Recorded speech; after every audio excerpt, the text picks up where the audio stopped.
I'm going to be talking to Mike Andrade, who is the CEO of Toronto-based Morgan Solar. He's a professional engineer with over 30 years experience working with dozens of technology firms.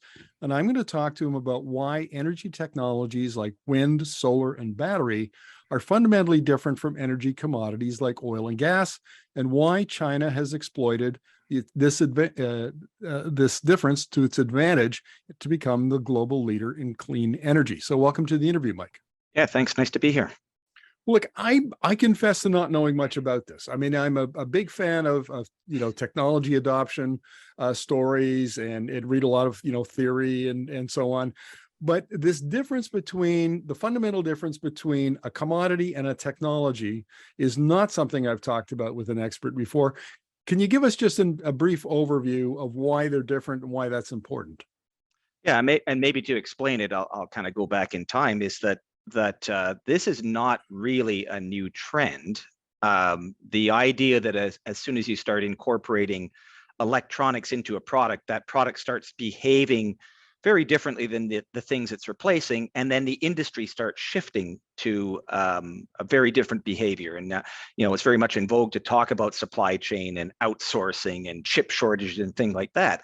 But if you look beneath the surface, these have been long-term trends that as electronics get incorporated into cars, into washing machines, into airplanes, all of a sudden the competitive advantage shifts from the people who are traditionally, I'm metal bashers, I put metal things together, which are complex, but are very different than also I'm putting chips and wiring and making them communicate with something. We've seen this, I've seen this for a long time. In fact, it was my job at Celestica is to find the next area where electronics were going to come and disrupt them. And we looked probably 15 years ago and said, the area where electronics is going to come in and disrupt the energy system is going to come in the form of solar, storage, power electronics, and the like. And so to answer your question, I guess I'm a technology guy, so every hammer, I have a hammer, and so everything looks like a nail. So I was looking at it as a tech disruption rather than looking at the properties of the energy marketplace. What I saw with historical changes like this, that when the electronics genie gets out of the bottle there, everything's going to change because you get Moore's law sort of cost reduction. You pick up the pace of innovation. The differentiation of the value and of the product comes from underlying code, communication, software, microprocessor changes, things like that. So I see it as different than perhaps what you asked. I always saw it as a tech coming into the energy system that was going to bring deflationary pricing as well as high scalability and differentiated performance to an energy marketplace. Why I thought it was going to be successful is because when you're talking about our current energy systems, there's stocks of product. And so it's not a renewable thing. You're replacing something that has to continue to be replaced. So its productivity doesn't have the same sort of scalability. Okay, so that's a good overview. So why has China emerged? And I guess this is an obvious question because China now dominates so many supply chains, but particularly around electronics. And I guess that's why China was particularly well suited for the transition to clean energy, which is based on a technology. Yeah, they identified pretty early on that they don't have a lot of stocks or sufficient stocks of traditional fossil fuels to support their economy, and they feel at risk. And I think they tied two and two together very quickly, is that they had a strong capability in electronics that essentially we ceded to them in North America because we thought, hey, we can get cheaper consumer devices. Little did we know that those electronics were going to be in our planes and automobiles, as we found out.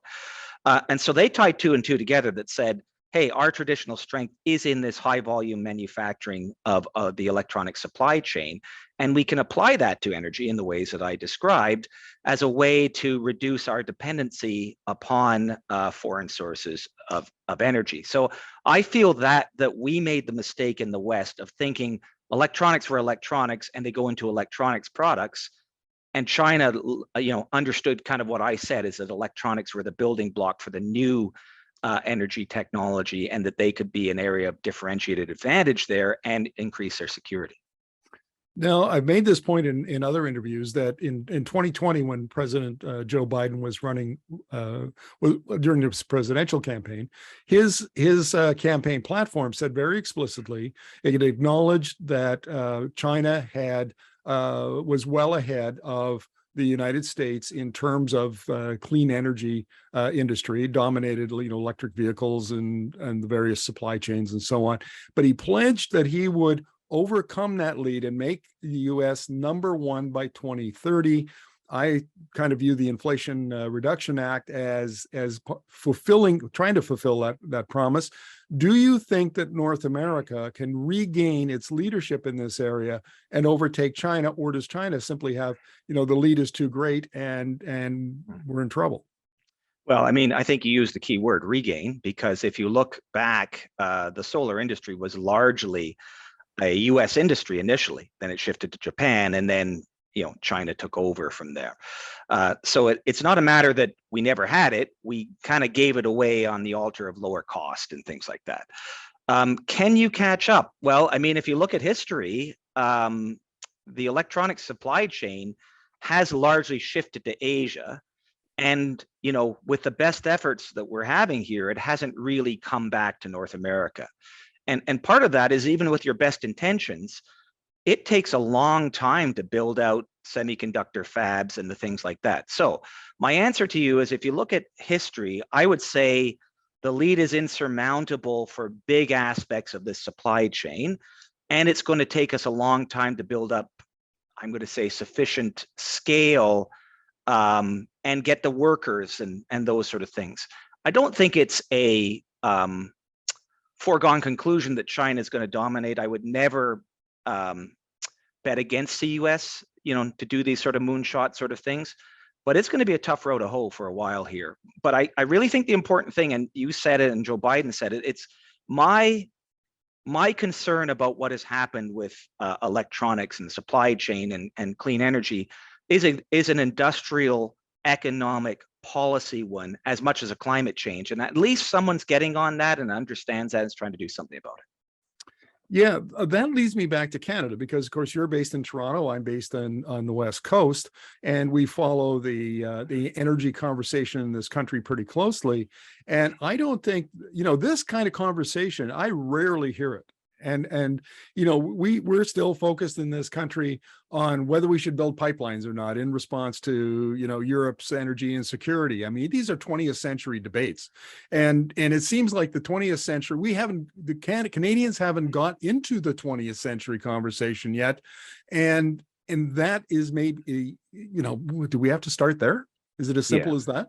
Well, I mean, it's typical that the companies or countries that are beneficiaries of the existing system, there's a tremendous amount of inertia, personal, political, et cetera, to maintain the status quo. And Canada really had a significant comparative advantage in the last energy system, be it hydroelectric or, of course, oil and gas and coal and things like that. So it's not surprising that we are having 20th century conversations, because we have a 20th century energy system right now with a whole bunch of people employed. The thing that confuses me, though, with it is why it has become, the energy debate has become pretty well a binary discussion against, we're all for oil and gas, or you're against it, when I mean, it's less than 5% or roughly 5% of our economy. It doesn't employ a whole lot of people.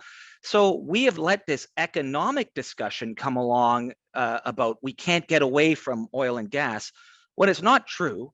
And regardless of what we think as little Canada in here, it's, if we're not interested in technology disruption and energy, technology disruption and energy is interested in us. And we're going to have to stop having these sort of conversations, because the call is not, it's the pressures are coming from outside of Canada, and we're not big enough to withstand those pressures. Let's take another angle on this. So let's assume that the Americans have finally woken up, and they've said, okay, hang on a second. There's a new economy emerging. I mean, a lot of this is about economic restructuring at the global level. We're talking about the fourth industrial revolution or the sixth long wave of innovation. I mean, these technologies now are disrupting not just the energy system, but the global economy as a whole. So that's part of it. And the Americans have awakened and said, hang on a second, we're not number one anymore. We've given away our leadership to China. We're going to go back now. We're in an arms race. We're in a clean energy arms race. Okay, so if you're a Canada looking at that, and especially in lieu of or in light of the Inflation Reduction Act, would we not be smart to say, what's our role here, and how big a piece of this action as the U.S. leads the way into this new economy? How big a piece of this can we take, and can we make it bigger than the last time when it was oil and gas and coal based? Well, I mean, we can. You kind of answered the question. Of course, we should do that, and we are making good strides, I'd say, or happy noises around the EV supply chain and the like of that. But you've got to go back to the industrial capability of Canada, because we did have substantial electronics capability in Canada. Nortel, BlackBerry, Celestica, I worked at Celestica, IBM, and we had solar panel capability as well. We've probably lost about 90% of it. So the point is, we can say we want to get into it, and it's something that we're really going to do. But when you get beyond the element of just the raw materials, I don't think that we right now have the capacity to do the transformation of those raw materials into the advanced technology products here. We don't have, unlike the States, we don't have semiconductor fabs and Silicon Valley in the same way. From a hardware standpoint, we have a lot of good software and things like that, but we do not have a lot of the hardware capability. So I would answer to you, the concern I have right now is we're making happy noises about it, but unfortunately, we may just replace one dependency on oil and gas resource to mineral resources, and may not be able to move up the stream, because that's the difference here. It's the technology incorporates resources, but the differentiation is in the technology. It's not in the resources themselves. That's the difference. And I'm concerned we're not as well positioned to take advantage of that. Well, Mike, I think we need to have longer conversations about this, but we'll leave it for now for today. I think you've sketched out the parameters of the problem. And thank you very much for your insights. Yep. Thank you.